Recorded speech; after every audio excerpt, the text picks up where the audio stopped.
Sir একটু মুখটা তুলে গাছ লাগাও, গাছ লাগাও, গাছ লাগাও, একটি গাছ, একটি প্রাণ, একটি গাছ, গাছ লাগাও, গাছ লাগাও।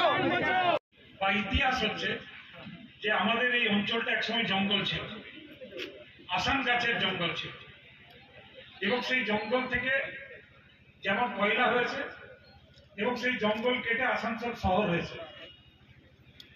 কিন্তু আমাদের রাজ্যে এনভায়রনমেন্টের দিক থেকে যদি দেখেন তাহলে শীত হয়তো সব থেকে বেশি দার্জিলিংয়ে পড়ে, কিন্তু দার্জিলিংয়ের পরেই কিন্তু ঠান্ডা কিন্তু আমাদের আসানসোল অঞ্চলে মানুষ পেয়ে থাকে।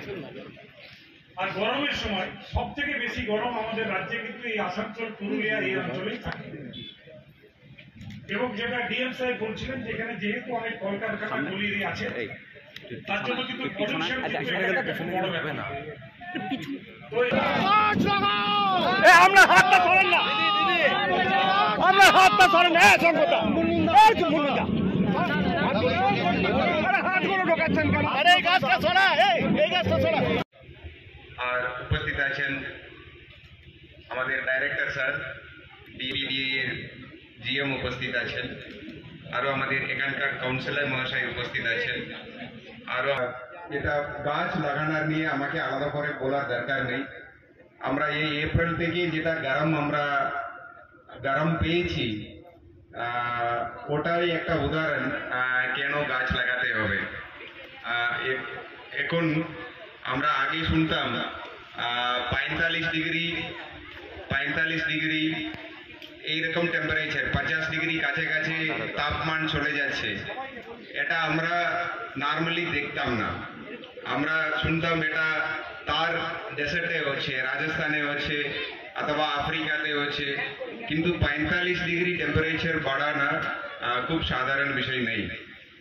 এই জন্য আমাদেরকে সকলকে একটা দায়িত্ব নিয়ে ওটাকে ঠিক করার জন্য, যেরকম গ্লোবাল ওয়ার্মিং একটা বড় জিনিস, কিন্তু আমরা সাধারণ মানুষ যেটা করতে পারবো গাছ লাগাতে পারবো। সো এটাকে লাগাতে হবে। আসানসোলের জন্য এটা আরো গুরুত্বপূর্ণ কেন, এখানে আমাদের যেটা ডাস্ট পলিউশন, যেটা এখানে অনেক ইন্ডাস্ট্রি আছে আর কোল মাইনিংও হয়। সো এই জন্য আমাদের যেটা ডাস্ট পলিউশন আছে এটা সবচেয়ে বেশি, যেটা শ্বাস নেওয়ার সময় আমরা নিতে থাকি, আমরা জানি না। সো একটা হচ্ছে টেম্পারেচার, বৃষ্টি এরকম কম হচ্ছে, কোথাও কোথাও বেশি হচ্ছে। আর সেকেন্ড হচ্ছে ডাস্ট পলিউশন। এটার একটাই উপায় হচ্ছে ডাস্ট পলিউশনকে অবজার্ভ করতে গেলে ওটা রাস্তা ধরে অথবা যেখানে যেখানে আমরা ফাঁকা জায়গায় পাচ্ছি ওখানে গাছ লাগালে এই ডাস্ট পলিউশনকে অবজার্ভ করে নেবে। কথাগুলি পরবর্তী প্রজন্মের জন্য কিন্তু আমরা আমাদের এই পৃথিবীতে কিন্তু ছেড়ে যেতে পারবো না। সেই প্রত্যেক মানুষ সচেতন হতে হবে। আমরা প্রত্যেকে পড়াশোনা শিখছি, কিন্তু আমরা এটা ভাবি, একটা বিরাট মিসকনসেপশন আছে যে এরকম কিছু মানুষ আছে যারা নেচারকে সেভ করবে, কিন্তু আমরা আমার কাজ করে যাই, কিন্তু সেটা ভাবলে চলবে না। আমরা আমাদের কমফর্টের জন্য আমরা যেভাবে নেচারকে এক্সপ্লয়েট করি তাতে কিন্তু নেচারের প্রচুর ক্ষতি হচ্ছে।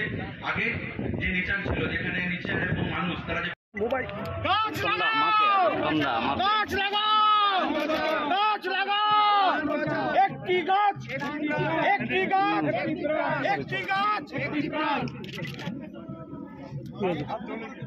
হয়েছে তোমরা? আগ্রহ থেকে দেখুন।